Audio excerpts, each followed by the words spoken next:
आषाढ़ अमावस्या सनातन धर्म में पितरों की शांति, पापों के नाश और भगवान विष्णु की कृपा प्राप्त करने का अत्यंत शुभ दिन माना जाता है।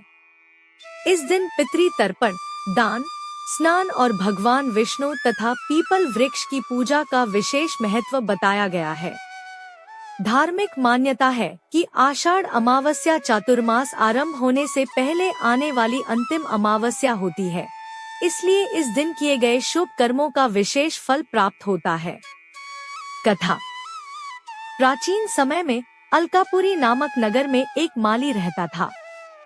वह प्रतिदिन भगवान शिव और भगवान विष्णु के लिए सुंदर पुष्प लेकर जाता था। उसका जीवन सरल था, लेकिन एक दिन उसके मन में लोभ और अहंकार उत्पन्न हो गया। उसने देव पूजा के लिए रखे गए पुष्पों का अनादर किया और अपने स्वार्थ के लिए उनका उपयोग करने लगा। उसके इस पाप से देवता रुष्ट हो गए। धीरे धीरे उसका सारा वैभव नष्ट हो गया। परिवार में दुख, बीमारी और आर्थिक संकट ने घर कर लिया। जहाँ कभी सुख समृद्धि थी, वहाँ चारों ओर दुख और अभाव छा गया। एक दिन दुखी होकर वह वन में भटक रहा था। वहाँ उसकी भेंट महर्षि मार्कंडेय से हुई। उसने रोते हुए अपनी सारी व्यथा सुनाई।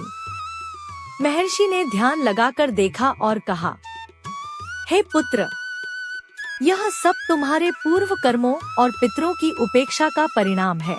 यदि तुम आषाढ़ अमावस्या के दिन श्रद्धा से स्नान, तर्पण, भगवान विष्णु की पूजा, पीपल वृक्ष की पूजा तथा दान करोगे तो तुम्हारे सभी कष्ट दूर हो जाएंगे और पितृ प्रसन्न होंगे। माली ने ऋषि के बताए अनुसार आषाढ़ अमावस्या का व्रत किया। प्रातःकाल पवित्र नदी में स्नान किया, अपने पितरों का तर्पण किया, भगवान विष्णु का पूजन किया, पीपल के वृक्ष के नीचे सरसों के तेल का दीपक जलाया और निर्धनों को अन्न, वस्त्र तथा काले तिल का दान किया।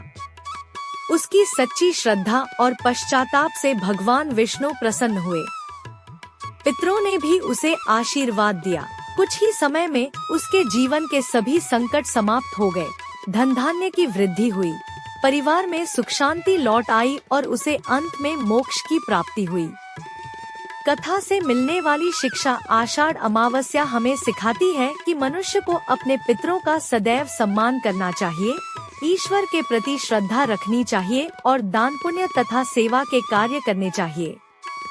इस दिन श्रद्धा से किया गया तर्पण, जप, दान और पूजा पितृदोष को शांत करने तथा जीवन में सुख समृद्धि लाने वाला माना गया है।